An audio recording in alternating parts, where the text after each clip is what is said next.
만복의 근원 하나님, 온 백성 찬송 드리고 저 천사여 찬송하세. 찬송 성부 성자 성령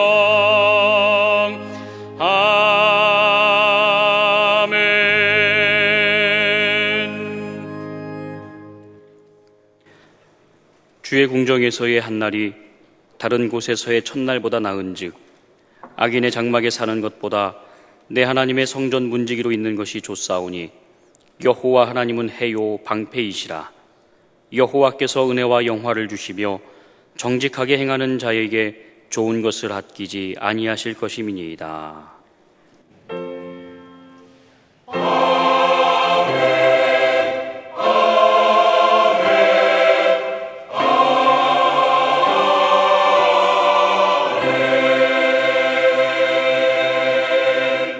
이 시간 하나님께서 우리에게 주시는 구약의 말씀은 잠언 3장 13절부터 18절까지입니다. 제가 보는 성경으로는 913쪽입니다. 잠언 3장 13절부터 18절까지입니다.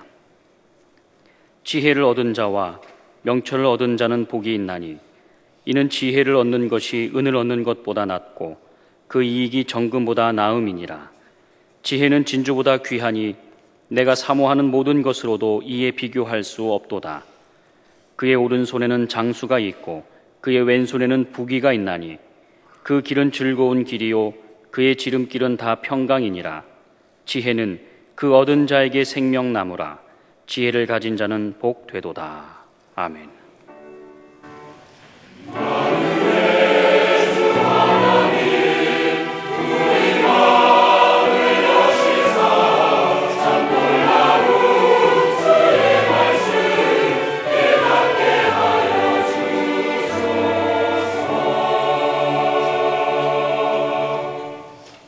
하나님께서 우리에게 주시는 신약의 말씀은 마태복음 10장 16절입니다. 제가 보는 성경으로는 15쪽입니다. 마태복음 10장 16절입니다. 보라, 내가 너희를 보냄이 양을 이리 가운데로 보냄과 같도다. 그러므로 너희는 뱀같이 지혜롭고 비둘기같이 순결하라. 아멘. 오늘의 구약 본문 말씀 중에서 13절과 14절을 보시면 지혜를 얻은 자와 명철을 얻은 자는 복이 있나니 이는 지혜를 얻는 것이 은을 얻는 것보다 낫고 그 이익이 정금보다 나음이니라. 여기서 진정한 복이란 지혜와 명철을 얻는 사람이라고 정의하면서 정금, 오늘날 금값이 많이 올랐잖아요. 금은 이 가치 기준이 되기도 하고 지금도 귀하잖아요. 그런데 이 잠언서를 기록할 당시에 금은 얼마나 귀했겠어요. 그때 광산 또는 제련 기술 등등으로 할 때 금은 정말 귀했을 텐데, 그런데 정금을 얻을 수 있는 지혜가 정금보다 귀하다는 것을 일깨워 주십니다. 그렇지 않습니까? 정금이 귀하지만 그것을 얻을 수 있는 지혜가 더 귀하지 않습니까? 그러면서 15절로 17절에 지혜는 진주보다 귀하니 네가 사모하는 모든 것으로도 이에 비교할 수 없도다. 그의 오른손에는 장수가 있고 그의 왼손에는 부귀가 있나니 그 길은 즐거운 길이요 그의 지름길은 다 평강이니라. 사실 이 세상이 추구하는 장수와 부귀도 결국은 지혜에서부터 비롯되고 거기에는 평강이 따른다는 말씀입니다. 여기에 대한 성경적 설명이 있습니다. 잠언 10장 25절에 여호와께서 주시는 복은 사람을 부하게 하고 근심을 겸하여 주지 아니하시느니라. 하나님께서 복으로 부를 주셔요. 그랬더니 이것이 감사하고 만족하고 또 그것을 잘 활용해서 생활에 유익하게 하고 얼마나 좋아요. 그런데 재산이 늘었는데 불안하고 초조하고 잠이 안 오고 이거 복이겠습니까? 뇌물을 받으면 그렇고요. 옳지 못한 거래 행위가 그렇고요. 거기에 따르는 이익이 아무리 커도 오히려 근심이 따르는 겁니다. 그러니까 근심이 따르지 아니하는 하나님이 주신 오히려 감사할 수 있는 그런 복 받으시기 바랍니다. 그리고 오늘의 신약 본문 말씀을 보면 보라 내가 너희를 보냄이 양을 이리 가운데 보냄과 같도다. 그러므로 너희는 뱀같이 지혜롭고 비둘기같이 순결하라. 이 상반절에는 내가 하는 이 단어에 액센트가 있습니다. 즉 너희를 세상에 보내는 것은 나다. 우리 주님이 보내신다는 겁니다. 그러니까 예수께서 은혜 받은 그리스도인들을 세상으로 보내시는데 예수께서 보내시는 거고요. 뭘 하러 보내는 겁니까? 본문 앞부분을 보면 전도해서 구원하려는 겁니다. 그런데 세상은 예나 지금이나 마찬가지로 얼마나 악한지 마귀가 우는 사자같이 삼킬 자를 찾듯이 이리때가 득식을 거리고 있습니다. 그러므로 순진한 그리스도인들이 저 사람도 나갔거니 세상도 나갔거니 세상을 안이하게 대할 수 없고요. 그래서 중반절에 너희를 보냄이 양을 이리 가운데 보냄과 같도다 했습니다. 세상은 강자가 약자를 이기고 압박하고 지배하지만 복음의 세계는 양 같은 약자가 강자를 이겨나가는 겁니다. 이게 신비예요. 참 신비죠. 여기에는 예수님의 이러한 보장이 있습니다. 마태복음 28장 20절 하반절에 볼지어다 내가 세상 끝날까지 너희와 항상 함께 있으리라 하시니라. 주님이 함께 하심으로 말미암아 양 같은 약자가 1위를 이길 수가 있습니다. 미련한 사람이 지혜롭다는 사람을 능가할 수 있습니다. 이게 신비고 은혜 아니겠어요? 동시에 이쪽에서 갖춰야 할 것이 있습니다. 하반절에 너희는 뱀같이 지혜롭고 비둘기같이 순결하라. 구약 성경에서 비둘기와 뱀은 비유로 여러 번 등장하고 있는데 뱀같이 지혜롭다는 말씀이 무슨 뜻입니까? 뱀 만져보셨어요? 못 만져봤어요? 한번 만져보시죠. 겨울에는 있지도 않지만 여름에 그 무더위 가운데도 뱀 만져보면요 얼마나 차가운지.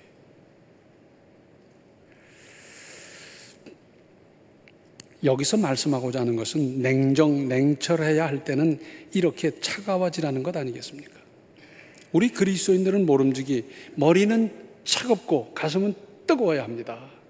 그래서 머리는 냉철하게 냉정하게 생각하고 사고하고 지혜를 구하고 지혜롭게 살고 그래야 되고 가슴은 뜨거워서 동정이 필요할 때 연민이 필요할 때 그 뜨거운 가슴으로 손이 나가고 발이 나가고 물질이 나가고 관심이 나가고 땀이 나가고 그래야 되지 않겠습니까? 근데 둘 다 미지근한 경우가 있어요. 그래서 머리가 뜨뜻미지근 해놓으면 이건 멍텅구리가 되는 거예요. 가슴이 미지근해서 의분을 느낄 줄도 모르고 동정심도 모르고 이래 놓으면 어떻게 되는 거겠습니까? 반대로 머리는 뜨겁고 가슴이 차가우면 이건 인생을 거꾸로 사는 겁니다. 그래서 판단이 흐려지고 그리고 냉랭해지고 가슴은 냉랭해지고 머리가 뜨겁다 보니까 우리는 발끈하기를 잘합니다. 그래서 전후좌우 생각할 겨를도 없이 주먹이 나가고 그리고 그것을 치료하려니까 후유증, 합병증, 거기 따른 비용 등등등등 얼마나 많은 손해가 따릅니까? 그리고는 무슨 말만 들었다고 하면 빨리 투자해야지 하다가 낭패 본 경우가 얼마나 많습니까? 머리보다 가슴이 앞서는 형국입니다. 예수님은 가슴이 뜨거운 분이셨습니다. 성경을 읽어보면 예수님이 웃으셨다는 기록이 없어요. 껄껄 웃으셨다, 반대소하셨다, 박장대소, 미소를 지으셨다, 없어요. 근데 예수님이 웃지 않으셨겠어요? 가령 이방인들의 믿음을 보고 칭찬하실 때 예수님은 아마 흐뭇해 하시면서 미소 지으셨을 거예요. 그런데 예수께서 우신 기록은 성경에 3번이나 있습니다. 먼저 나사로의 무덤 앞에 가셔서 예수께서 눈물을 흘리시더라 그랬어요. 2단어입니다. 그래서 성경에서 제일 짧은 구절이에요, 여기가. 사랑하고 아끼던 나사로, 죽음 앞에 무능한 인간의 슬픔, 소리 없이 눈물을 뚝뚝 흘린 경우입니다. 그리고 예수께서 예루살렘 성을 보시면서 우셨습니다. 이때는 소리내어 엉엉 우신 거예요. 믿음 없음을, 그렇게도 학수고대하던 메시아를 못 믿는 풍토를 위한 뜨거운 눈물이었습니다. 그리고 가깝게는 주후 70년 곧 있을 이스라엘 멸망, 예루살렘 멸망을 내다보셨어요. 돌 하나도 돌 위에 첨 놓이지 못할 만큼 깡그리 멸망하는 그 처참한 모습을 바라보시면서 예수님은 우셨어요. 그리고 복음서에는 기록이 되어 있지 않은데 히브리서 5장 7절에 의하면 우리 주님께서 겟세마네 동산에서 통곡하셨다 그랬습니다. 앞으로 겪으셔야 할 참혹한 고난과 인류 구원을 위한 통곡에 간구셨습니다. 이런 주님께서 겟세마네 동산에서 잡히실 때 칼을 휘두르며 막아서는 베드로와 제자들에게 이렇게 말씀하셨습니다. 마태복음 26장 53절에 너는 내가 내 아버지께 구하여 지금 12군단 더 되는 천사를 보내시게 할 수 없는 줄로 아느냐. 예수님은 무능해서 잡히신 분이 아닙니다. 피할 수 없는 것도 아니었습니다.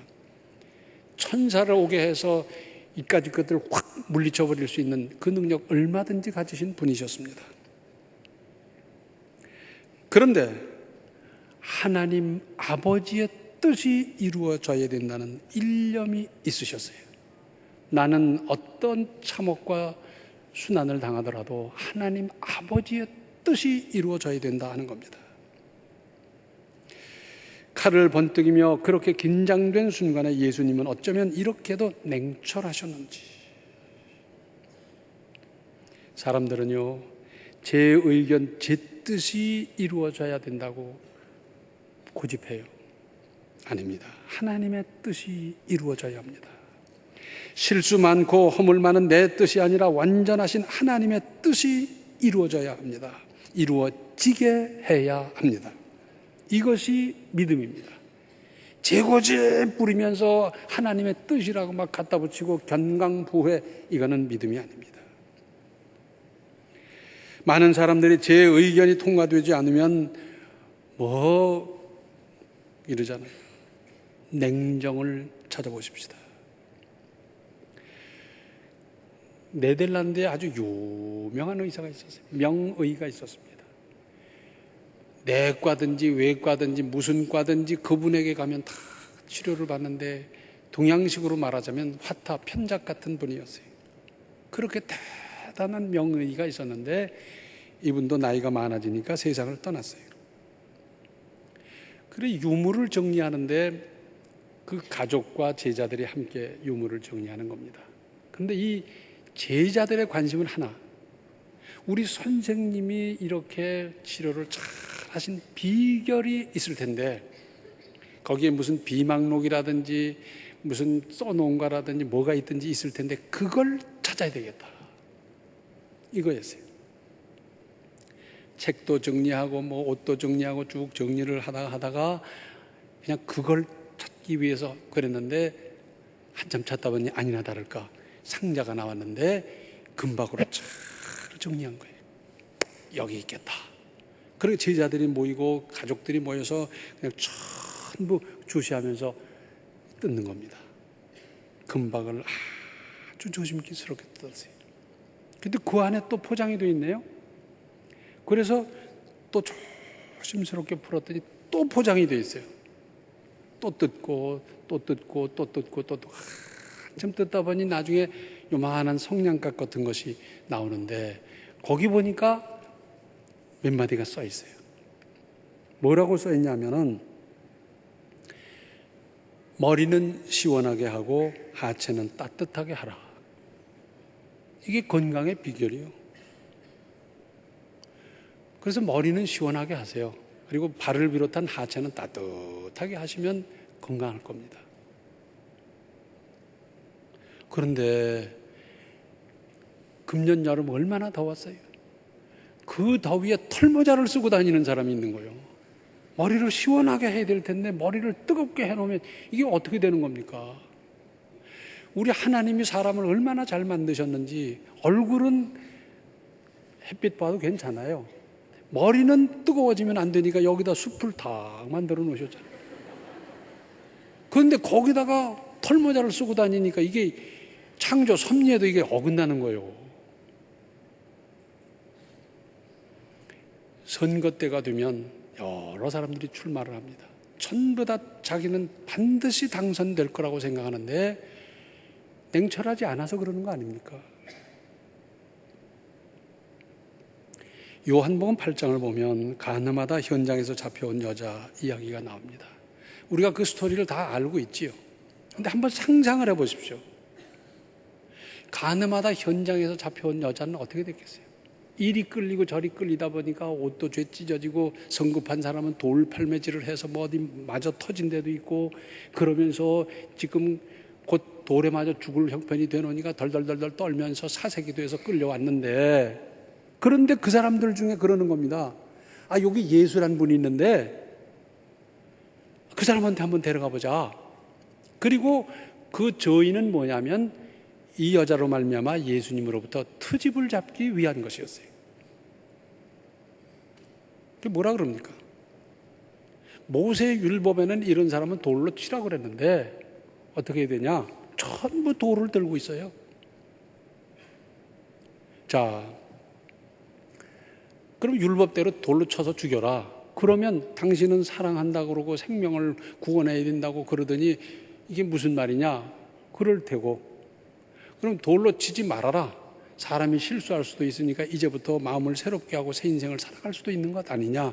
용서해 줘라. 만약에 그랬더라면 모세의 율법을 위반했다고 참남하다고 그 자리에서 돌로 쳤을 겁니다.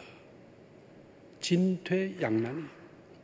그때 예수께서는 허리를 굽혀 몸을 굽혀 땅에 글을 쓰신 후에 일어서서 조용히 말씀하셨습니다.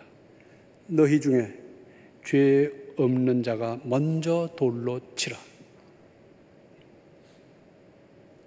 긴장해서 무슨 말이 나올까 하던 차에 예수님께서 이 말씀을 하시니까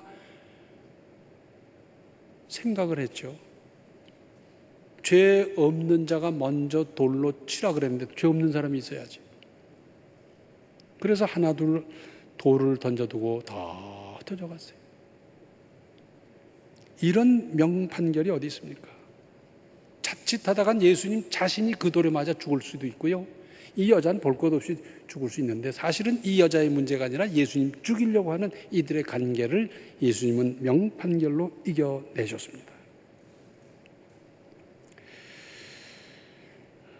예수님도 사시고 여자도 살리고 군중들로 하여금 남을 정죄하기보다는 자기들의 죄인된 모습을 돌아보게 하시고 저는 이 대목을 읽을 때 그냥 전기 오른 것 같아요. 짜릿해요. 이야, 우리 주님. 그런데 이런 지혜를 모든 사람에게 구하면 주신다는데 얼마나 대단한 보장입니까? 야고보서 1장 5절을 보면 너희 중에 누구든지 지혜가 부족하거든 모든 사람에게 후히 주시고 꾸짖지 아니하시는 하나님께 구하라. 그리하면 주시리라. 구하면 주신다는 이 대단한 뜻도 있지만 또 하나 놓치기 쉬운 건 꾸짖지 아니하신다는 겁니다. 너는 어째 맨날 구하는 게 그 모양이냐? 그렇게 생각하지 않으신다는 거예요. 믿음의 분량이 그거밖에 안 돼서 이렇게 구하지만 앞으로 믿음이 자라면 더 멋진 것을 구할 거다. 더 근본적인 것을 구할 거다. 아마 우리 주님은 그런 기대를 하면서 우리의 기도를 한마디도 놓치지 않고 다 듣고 계십니다. 또한 비둘기같이 순결하라 그랬는데 비둘기가 실제로 순결합니까? 비둘기는 대소변도 안 보고 목욕도 자주 하고 옷도 매일 갈아입고 그럽니까?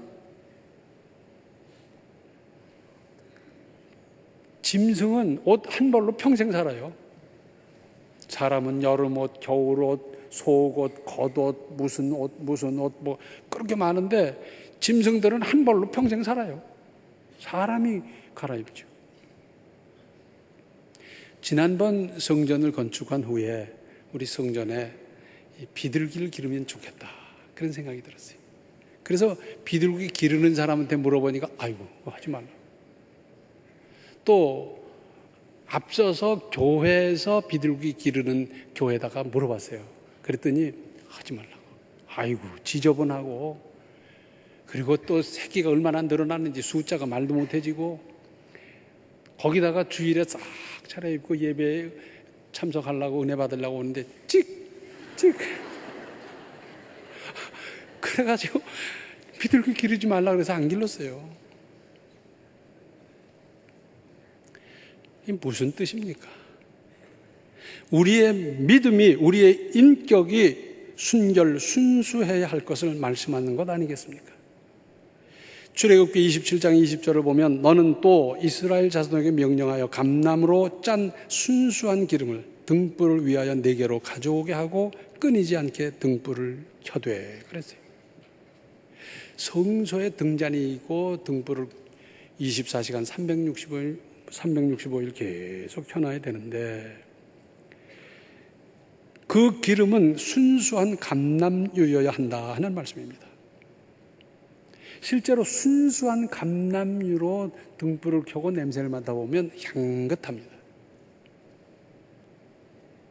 순수가 불타올라야 합니다. 불순물이 섞이면 냄새가 나고요, 끓음이 있고요, 공해예요. 그런데 우리 신앙의 순수성을 해치는 것들이 있습니다. 무속 신앙적인 게 있어요. 그래서 예수를 믿긴 믿는데 우리 사상 밑바닥에 늘 흘러오던 그게 있어서 아직도 그 오염이 남아있는 경우가 있어요. 그래서 재수라든지 운명이라든지 점을 친다든지 요행을 바란다든지, 이건 신앙적인 게 아닙니다. 우리의 인생은 하나님께서 그 장중에 붙들고 계세요. 그렇지 내가 뭐 사주팔자 때문에 좌우된다든지 점에 의해서 내 인생이 좌우되는 건 절대 아니고요. 그래서 거기에 흥미를 갖는다는 것은, 마치 점을 친다든지 그런다는 것은 하나님의 절대 주권에 대한 도전입니다. 이거 확실하게 아시기 바랍니다. 그리고 우리의 순수성을 해치는 또 하나의 대표적인 것은 욕심이에요. 요만한 이기심 때문에 절개를 버린다든지 순결을 버린다든지 순수성을 해친다든지 그런 수 있잖아요. 명예욕이라든지 결국 교만이라는 것도 이런 데서 나오는 것 아니겠어요? 퓨리탄, 그러면 우리는 그냥 청교도 그렇게 번역하고 끝냅니다. 근데 이 말은 pure, 순수하다는 데서부터 왔어요. 그래서 퓨리탄을 직역하면 뭐가 되냐면 순수한 사람들, 그런 거예요. 그 사람들은 신앙의 자유, 그 순수성을 지키기 위해서 신대륙 아메리카로 떠났습니다. 거기 가면 무슨 보장된 게 있습니까? 일가친척한 사람이 있습니까? 뭘 해먹고 살지도 모르는데 풍랑에 시달리고 도착해서는 풍토병과 인디안의 습격으로 죽고 병들고 그랬어요. 그 메이플라워라고 하는 그 배가 도착한 미국 동부 다트머스라는 곳에 가보면 박물관이 있는데, 도착할 때 그들의 복장 또는 그들이 맞았던 화살하면서 그런 것이 전시되어 있고, 그리고 나서 50년 후, 100년 후에 그들의 삶, 이런 것들이 전시되어 있어요. 그런데 그들은 신앙의 순수성을 지키기 위해서 엄격하게 살았습니다. 바람 부는 대로 물결 치는 대로 살지 않았습니다.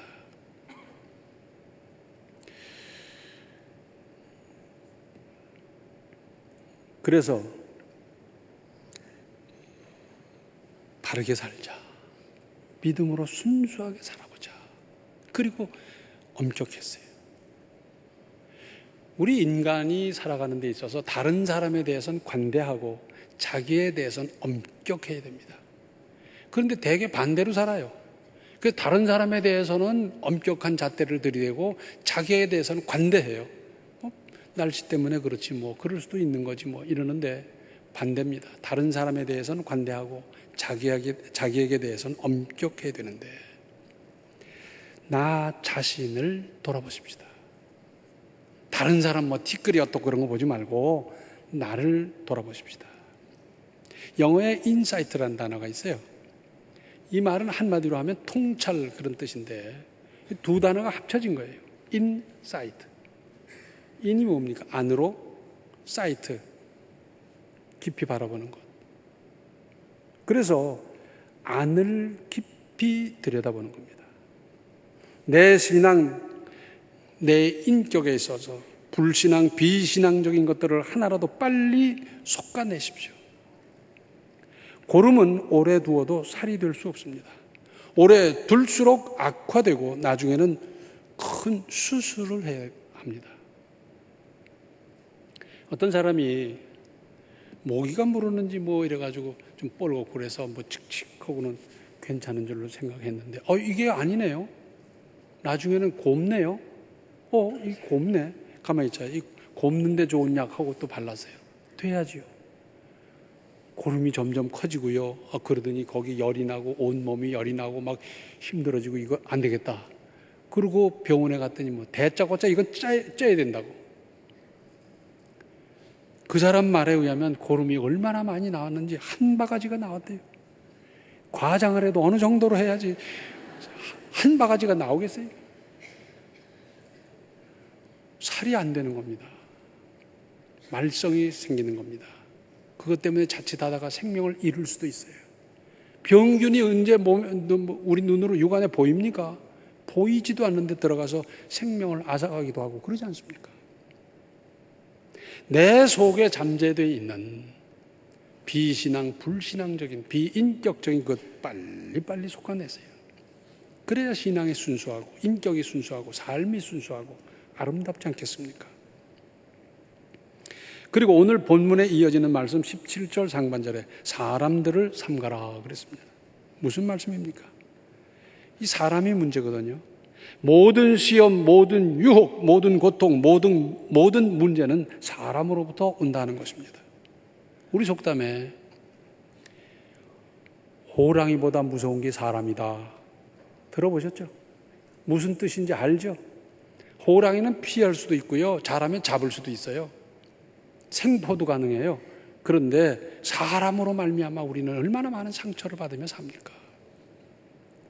다른 사람에게 시험 들게 다른 사람을 상처 주고 그렇게 사시겠어요? 사람 잘 사귀고 잘 대하시고 존중하고 높여주고 도와주고 친절하게 하십시오. 성도의 교제라고 하는 것은 모여서 무슨 게임하는 게 아닙니다. 다 부족하지만 그럼에도 불구하고 서로 돕고 서로 기도해주고 서로 붙들어주고 서로 격려하고 서로 함께 가고 이게 성도의 교제 아니겠어요? 내가 삼가의 대상이 되면 어떻게 되는 겁니까? 동창들로부터 친척들로부터 무슨 친구들로부터 저 사람 삼가자 이러면 어떻게 되겠어요? 동창으로부터 사랑받고 친구로부터 친척으로부터 인정받고 그걸 하자니 뭘 하는 겁니까? 여기서 배우는 거죠. 교회에서 성도의 교제를 통해서 배워서 나가서 사용하는 건데 그게 뭐냐? 사람들 잘 사귀고 잘 대하고 존중하고 높여주고 도와주고 친절하게 하고 그래서 그러한 그리스도인으로 말미암아 하나님의 나라가 확장되는 것 아니겠습니까? 지혜롭고 순수하게 사람을 아름답게 대하면서 하나님의 나라를 건설해 가시기 바랍니다. 기도하시겠습니다. 은혜로우신 아버지 하나님, 저희들 생각 없이 아무렇게나 살아온 인생입니다.